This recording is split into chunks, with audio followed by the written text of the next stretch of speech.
developing is called eCoin Cashier. Simply stated, let's start backwards. We're going head-to-head with what people in the space call Bitcoin ATM. However, that's a silly notion because everyone knows that those ATMs are actually converting Bitcoins to dollars, and it's exactly what we're going to do. We thought it silly to expect someone to go across town to receive money. So we'll be transmitting money, not giving you cash, but transmitting money to 90% of prepaid debit cards in the United States, credit on credit cards spanning from American Express, Visa, Discover, even Diners Club. Also, you could receive it as ATM. The consumer chooses the velocity, and we charge a piece. We're thinking that our average transaction will be about $1.50. The American consumer is used to giving up about $2 to $3, so we're looking at about 2.5% on the cost of that. That's our competition. That's our product. Hopefully it's pretty simple. On the back end, we're only dealing with accredited investors and institutions, and we're planning on launching with a very large futures contract with a private investor who wants to diversify his portfolio and put a piece of his money in Bitcoin, but it's an annoyance to him. So that's the back-end play that we have to work with individuals who want to diversify their investments. As far as regulations are concerned, 2 months ago we applied for an administrative ruling with FinCEN, and that's going very well. I do have one announcement. You can go on the website, you can register to be an alpha tester. I want everyone in the room to be an alpha tester. We're assuming we'll release in about 2 months. Thank you. Let's move into questions from the panel.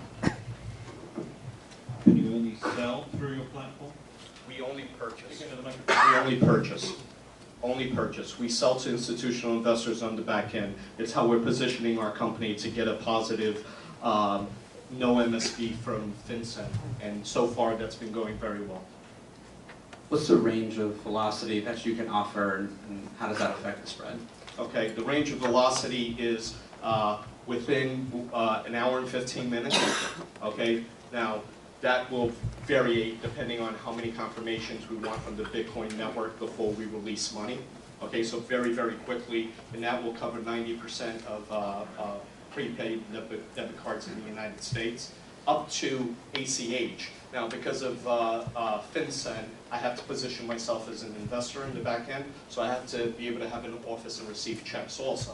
So that would be, I don't think anyone's going to use that when they have an ATM in their pocket, but we're going head-to-head with these people who think that individuals are going to go across town to exchange money when they can get it for $1.50 on their debit card.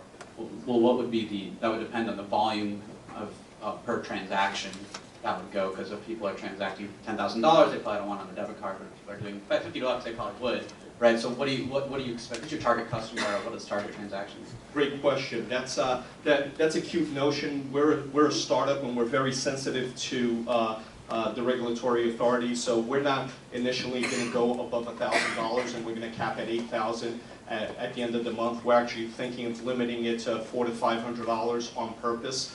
We were going to map to the regulations on debit cards. Full disclosure, my family is in the debit card business, and that's why I feel that we can launch this very quickly.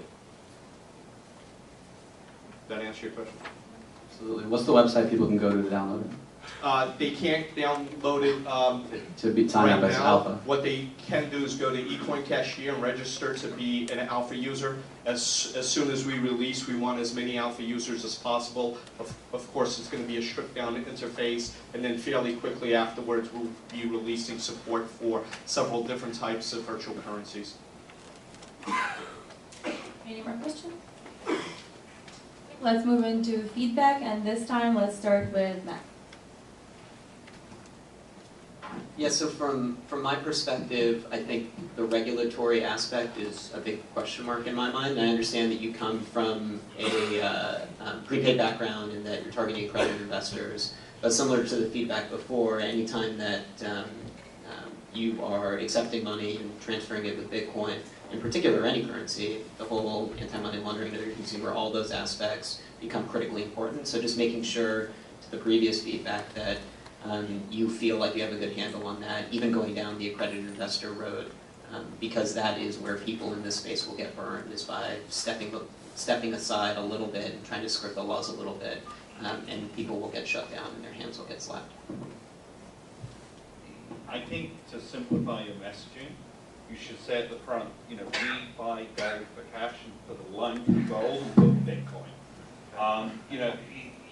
I think it's important, just as you sort of explain the story, to explain it's a one-way transaction and what you're trying to do, because that wasn't clear until we went through some of the questions around this. Okay. And if your family is in the prepaid debit card space, that's an advantage, not something you feel a need to disclose. You should, again, be happy about it. It's a special thing that you have, but you should be clear about what the nature of that partnership or transaction might be, because there's a handful of prepaid debit card companies out there. Only a couple of them matter, and only a couple of them are going to allow, or are going to have a partnership that's going to allow you the massive distribution you're going to need to be on every Subway, 7-Eleven, etc., where those things are sold. Yeah, I think I would just emphasize why someone would use your service versus any other exchange or where they have existing accounts attached. Thanks, Andre.